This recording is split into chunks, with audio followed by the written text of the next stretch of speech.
रूस के राष्ट्रपति पुतिन भारत आएंगे, भारत के दौरे पर आएंगे। India ready to bypass dollar in trade with Russia. Business पे और ट्रेड पे और कई दूसरी चीजों के ऊपर जो है वो बात करेंगे, यानी कि किससे भला? मोदी जी से। जी दरअसल आपको बता दें, यहाँ पर प्रधानमंत्री नरेंद्र मोदी की तरफ से उन्हें भारत आने का न्योता दिया गया। जो हेड ऑफ स्टेट और बाकी लोग जो भारत जाते हैं, हमारे यहाँ आते कौन सी मुसीबत आती है? हमें कौन से कांटे लगे हुए कि हमारे यहाँ नहीं आते? India was importing defense equipment from the United States till 1965. It was the United States which cut off India in 1965.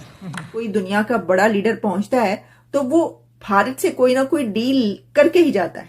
I mean, if India turned to Soviet Union and to thereafter to Russia, to a large extent, it was a situation also created by the United States, which actually consciously had a policy of not supplying military equipment to India. और India आके वो finalise करेंगे कि अगर आपसे हमने future में oil आपको देना है और ये सारी तिजारत चलेगी तो वो हम डॉलर्स में नहीं बल्कि हम रूपी रूबल्स में करेंगे। जब भी हम देखते हैं न्यूज के क्या चल रहा है तो खबर मिलती है कि कोई डेलीगेशन आया हुआ, बिजनेस डेलीगेशन, बड़े बड़े डेलीगेशन आ रहे हैं। जो है इंडिया अगर इसी तरीके से ग्रो करता रहा तो वो 2027 तक जो है वो जर्मनी को भी पीछे छोड़। ऐसा है ना कि मतलब आप इतना फ्यूल खर्च करके और भारत जाएंगे तो भाई रास्ते में पाकिस्तान से भी होते चले जाइए। 2015 में हम 2.1 ट्रिलियन डॉलर थे और 2025 में यानी 10 साल के अंदर हम 4.3 ट्रिलियन डॉलर हैं। Prime minister of India Narendra Modi साहब जो है वो किसी न किसी डेलीगेशन से उनकी मीटिंग और हाई लेवल की डेलीगेशन होती है, कोई ऐसा नहीं कि वो छोटे छोटे कोई बिजनेस कम्युनिटी के लोग होते हैं, वो नहीं। इंडिया ने डबल किया है एक 10 साल में अपने इकोनॉमिक ग्रोथ, 105% का ग्रोथ रजिस्टर किया। रूस ने ऐसे ऐसे मुसीबत वाले वक्त पर भारत को समर्थन दिया है, भारत के लिए एक बैकबोन, एक स्ट्रॉन्ग पिलर की तरह खड़ा हुआ है जो हमें कभी भूलना नहीं चाहिए, कभी नहीं भूलना चाहिए। 1971 में रशिया ने ये साबित किया था जब सारी दुनिया भारत से मुंह मोड़ चुकी थी और रशिया एक वाहिद देश था जो खड़ा था भारत के साथ।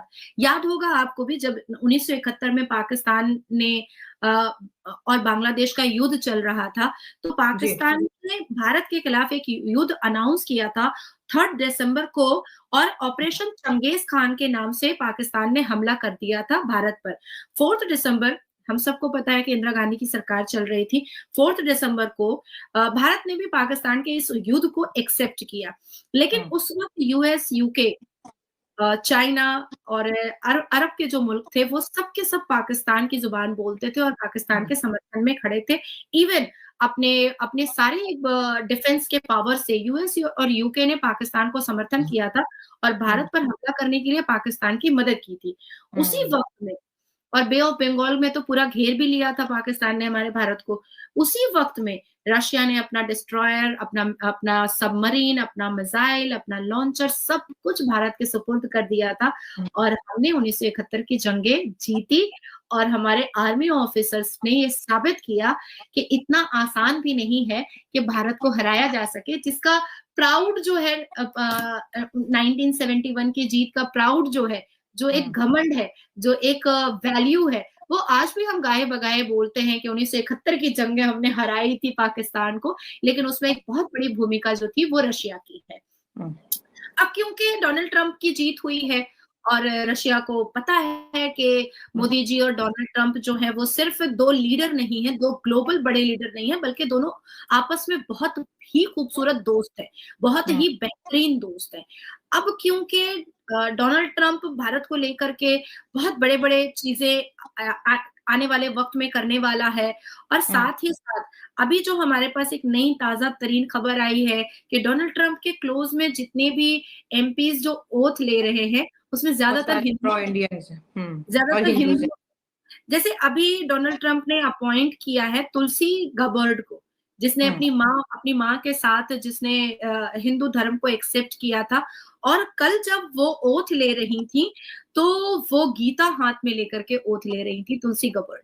तो अब क्योंकि रशिया को ऐसा लगा कि 21 जनवरी से डोनाल्ड ट्रंप ओथ लेकर के अपनी सारी चीजों को हैंडल करेंगे, इट्स बेटर कि हम पहले अपनी बातों को रख लेते हैं इंडिया के सामने।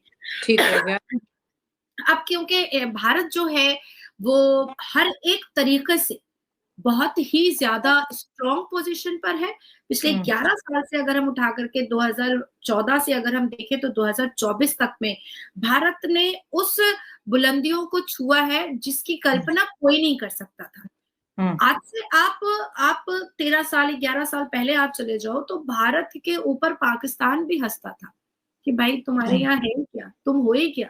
अगर पाकिस्तान का वजीर आजम पीछे खड़ा रहता था किसी इंटरनेशनल समिट में, तो हमारे भारत का प्रधानमंत्री भी पीछे ही खड़े रहते थे मुंह लटका करके। तो पाकिस्तान और भारत के प्रधानमंत्री में कोई खास अंतर नहीं नजर आता था। हम भी मुंह लटकाए रहते थे कि हमारे भी प्रधानमंत्री वैसे ही है, सुस्त काहिल, बिना कुछ करे प्रधानमंत्री बनने वाले, और आप भी चुपचाप रहते थे कि भारत का भी तो देखो ना, कुछ भी तो नहीं कर रहा है। पर अभी जो हमारे आदरणीय प्रधानमंत्री मोदी जी हैं, वो तो बॉस के हिसाब से काम करते हैं।